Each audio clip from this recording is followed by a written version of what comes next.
اس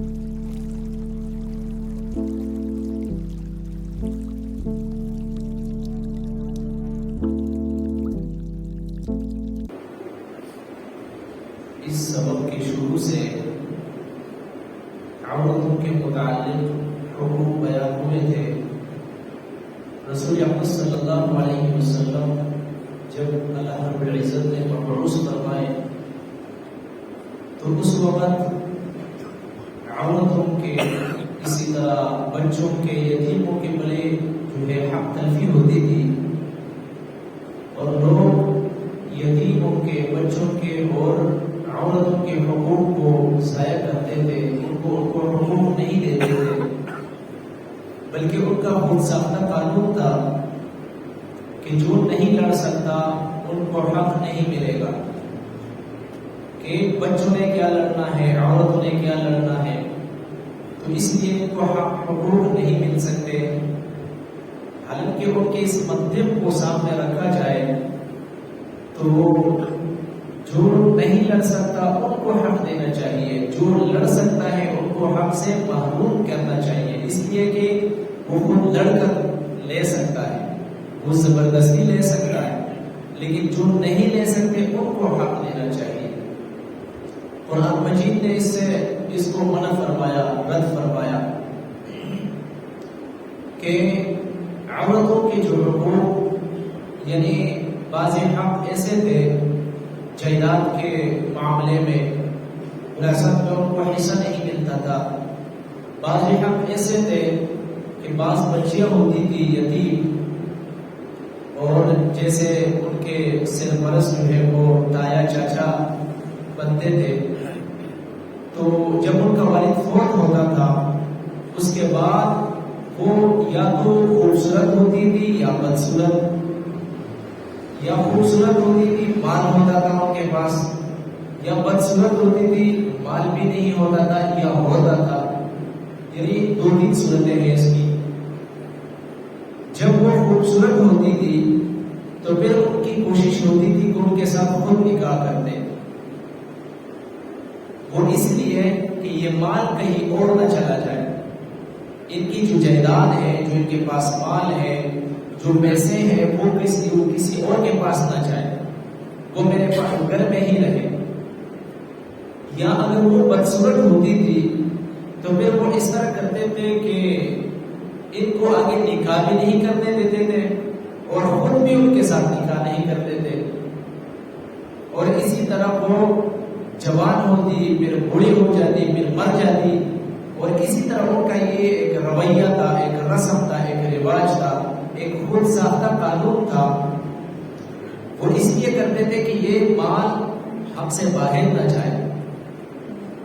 اور جو خوبصورت ہوتی اور ان کے ساتھ نکاح کرتے تو پھر بھی ان کا حق ضائع کرتے، ان کو حق مہر نہیں دیتے تھے، اور اس لیے نہیں دیتے تھے کہتے کہ یہ جو ان کو حق مہر ہم دیتے ہیں ویسے بھی اس نے ہمارے پاس آنا ہے، اور ہم سے کس نے کیا پوچھنا ہے، ان کے تو سرپرست ہی میں ہوں، تو اسی لیے پھر وہ حق سے حقوق سے محروم رکھتے تھے۔ اور اسی طرح اگر وہ بچوں کے صورت میں ہوتے ہیں، مثال کے طور پر بچے ہیں، لڑکے ہیں، تو ان کو بھی ان کے حقوق نہیں ملتے تھے، وہ اس طرح کہ ان کا جو حق ہوتا تھا، ان کے جو جائیداد، جو پیسے ہوتے تھے وہ خود استعمال کرتے تھے، جو ان کی اچھی چیزیں ہوتی تھی وہ خود استعمال میں لاتے تھے، جو اپنی ردی چیز ہوتی تھی وہ ان کو دے دیتے تھے۔ یہ ان کا ایک رویہ تھا، ایک خود ساختہ قانون تھا۔ اللہ رب العزت نے قرآن اتار کر ان سارے ان کے رسومات کو اور ان بدعات کو اور ان کے خود ساختہ قانون کو ختم فرما دیا، تو بلکہ اس پوری صورت کے اندر اللہ رب العزت نے جگہ جگہ پر یتیموں کے حقوق بیان فرمائے ہیں، اور اسی طرح عورتوں کے حقوق بیان فرمائے ہیں، بچوں کے حقوق بیان فرمائے ہیں۔ تو آج کا جو سبق ہے اس میں عورت اگر مرد اور عورت کے درمیان، مطلب دونوں کے درمیان نہ بنے اور لڑائی ہو، جھگڑا ہو، یا شوہر بلا وجہ عورت کو مارے، تنگ کرے، تو اس معاملے میں، اس بارے میں جو ہے یہ آج کا سبب ہے۔ آیات کی طرف توجہ فرمائیں۔ وَإِنِ امْرَأَةٌ خَافَتْ، اور اگر عورت کو ڈر ہو، من بعدها، اپنے شوہر سے، نشوزاً، بددماغی کا، یعنی عورت اس بات سے ڈرتی ہے کہ میرا شوہر جو ہے وہ بددماغ ہے، مزاج ٹھیک نہیں ہے، وہ لڑتا رہتا ہے، چھوٹی چھوٹی باتوں پر تنگ کرتا رہتا ہے، مارتا رہتا ہے۔ ہاں، اس میں ایک صورت ہے کہ اگر عورت کا گناہ ہے تو پھر مرد کے لیے شریعت کے حدود کے اندر کچھ مارنا جائز ہے، لیکن وہ اس وقت ہے کہ جب وہ بالکل حد کراس کرنا شروع کر دے تب۔ لیکن خواہ مرد عورت کو مارے تو پھر اس کے لیے اور اعراض یا اعراض کرے، عورت کی طرف توجہ نہ دے، فلا جناح علیہما ان یصلحا بینہما صلحا، تو پھر اللہ جل جلالہ فرماتے ہیں کہ کوئی گناہ نہیں ہے ان دونوں کے درمیان صلح کرنے کا، یعنی پھر یہ ہوگا کہ ان دونوں کے درمیان صلح کی کوئی صورت بنائیں گے، اور صلح کی صورت یہ ہے کہ کچھ حقوق عورت وہ معاف کر دے، اپنے جو کچھ حقوق ہے وہ شوہر کو معاف کر دے، یعنی اس طرح کی کچھ مہر معاف کر دے، یا کچھ شوہر کی طرف سے تھوڑی سی سختی ہے برداشت کر لے، شوہر کے مزاج کو سمجھے، ان کے ساتھ ضد نہ کرے، اپنی ضد کو چھوڑ دے۔ اسی لیے علماء فرماتے ہیں کہ مرد کی بنسبت عورت میں زیادہ ضد ہوتی ہے، کہ اگر وہ ضد پر اڑ جائے اور کہے کہ میں فلاں چیز لوں گی تو وہ ضرور جو ہے وہ کام کرتی رہے گی، وہ ضرور، کیونکہ اس کے اندر ضد ایسی ہے، حالانکہ یہ ایسی ذات ہے جو کہ نازک ہے، لیکن ضد اس کے اندر مرد سے زیادہ ہے۔ تو فرماتے ہیں کہ ان دونوں کے اندر صلح کی صورت پیدا کرے، اور صلح کی صورت پچھلے آپ جو ہے وہ سن چکے ہیں کہ اللہ رب العزت فرماتے ہیں وَإِنْ خِفْتُمْ شِقَاقَ بَيْنِهِمَا فَابْعَثُوا حَكَمًا مِنْ أَهْلِهِ وَحَكَمًا مِنْ أَهْلِهَا، کہ اگر تمہیں ڈر ہو میاں بیوی کے درمیان یعنی لڑائی کا، اسی طرح نہ بننے کا خوف ہو، تمہیں ڈر ہو، تو پھر تم ایسا کرو کہ مرد کی طرف سے ایک منصف آدمی، مرد کے خاندان کی طرف سے ایک منصف آدمی مقرر کرو، اور عورت کے خاندان سے بھی ایک منصف آدمی مقرر کرو، اور پھر وہ دونوں بیٹھیں گے، دونوں کے معاملات کو سامنے رکھیں گے، عورت کے جو معاملات ہیں وہ بھی، مرد کے بھی، اور پھر جس کو جو گناہ ہے وہ اس کو بتائے کہ یہ آپ کا گناہ ہے، اپنے اس غلطی کو مان لے،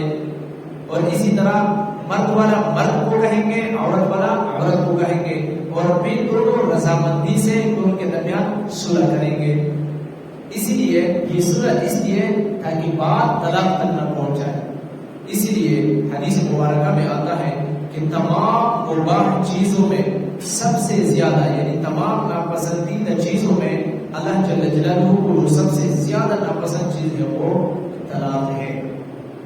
تو فرماتے ہیں کہ فلا جناح علیہما، پھر کوئی گناہ نہیں ہے کہ چھوڑ دے، یعنی عورت اپنے کچھ حقوق معاف کر دے، کچھ چھوڑ دے عورت خاوند کو، تاکہ معاملہ برابر سرابر ہو جائے اور دونوں کے درمیان صلح کی صورت پیدا ہو جائے۔ ایصلحا، یہ کہ دونوں صلح کر لیں، بینہما، آپس میں صلح کرنا، والصلح خیر، اور صلح میں بہتری ہے، یعنی طلاق میں بہتری نہیں ہے، کچھ بات کو برداشت کرنے میں بہتری ہے، تاکہ بات کو برداشت کرنے میں خاندان بنتے ہیں، اور بات کو برداشت نہ کرنے میں خاندان ٹوٹتے ہیں، لڑتے ہیں، بہت سارے فساد جو ہے وہ پیدا کرنے کا خدشہ ہوتا ہے۔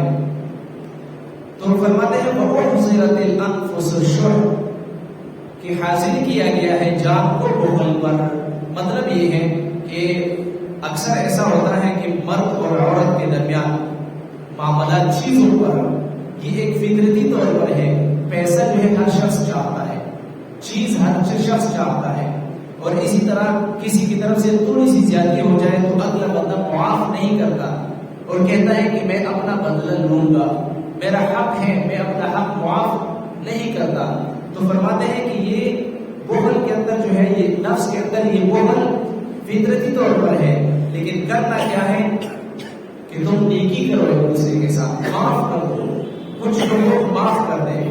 وَإِن تُحْسِنُوا، اور اگر تم نیکی کرو گے، وَتَتَّقُوا، اور ڈرو گے اللہ جل جلالہ سے، فَإِنَّ اللَّهَ، بشک اللہ تبارک و تعالی، كَانَ بِمَا تَعْمَلُونَ خَبِيرًا، جو کچھ تم کرتے ہو ان سارے کاموں سے باخبر ہے۔ یعنی تم اللہ کی رضا کے لیے معاف کرو گے، عورت اللہ کی رضا کے لیے کچھ حقوق معاف کرتی ہے، اسی طرح مرد اپنا رویہ تبدیل کرتا ہے، کچھ زیادتی عورت کی طرف سے ہے تو معاف کرتا ہے تاکہ صلح کی صورت بن جائے۔ تو اللہ رب العزت فرماتے ہیں کہ انسان معاملات سے میں باخبر ہوں۔ اگلی جو آیات ہے اس میں ایک شخص اگر ایک سے زیادہ بیویاں ہیں جن کے پاس، چونکہ 4 بیویاں رکھنا جائز ہے شریعت میں، تو پھر یہ اس کے متعلق ہے 4 بیویاں رکھنا جائز ہے، لیکن ایک شرط کے ساتھ کہ اگر وہ ان کے درمیان انصاف کر سکتا ہے۔ رسول اللہ صلی اللہ علیہ وسلم کی بیک وقت 9 بیویاں تھی اور 2 لونڈیاں تھی، لیکن وہ ہر ایک بیوی کو پورا حق دیتے تھے، ہر بیوی کو 24 گھنٹے دیتے تھے، ہر بیوی کو، اور اسی طرح لباس، مکان، خوراک، اس کے دکھ درد میں یعنی ہر ایک کے ساتھ جو ہے وہ شریک ہوتے تھے۔ لیکن جو طبعی طور پر جو محبت تھی وہ حضرت عائشہ رضی اللہ تعالیٰ عنہ کے ساتھ تھی۔ آپ صلی اللہ علیہ وسلم ان تمام بیویوں کے ساتھ پورے حقوق سب کو دیتے تھے، اور آخر میں دعا بھی فرماتے تھے کہ میرے مولا، جو میرے بس میں ہے،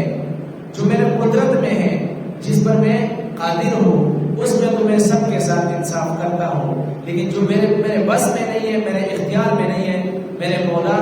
اس میں مجھے برابر نہ کرنا۔ یعنی حضرت عائشہ رضی اللہ تعالیٰ عنہ کے ساتھ محبت زیادہ تھی، اور یہ فطری طور پر انسان کے دل میں ہوتی ہے،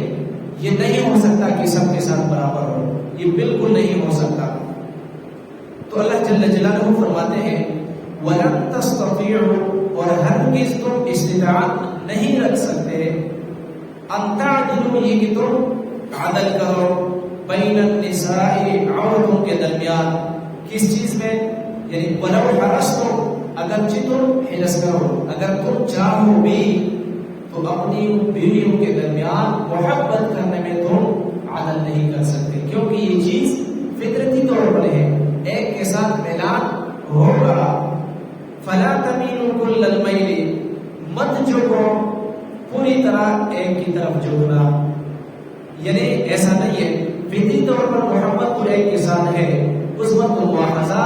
نہیں ہے، لیکن اس کا یہ مطلب نہیں ہے کہ آپ پورے کا پورا ایک کی طرف ہو جائیں، ان کو خوراک دیں، ان کو لباس دیں، ان کی طبیعت کا پوچھیں، ان کے ساتھ رہیں،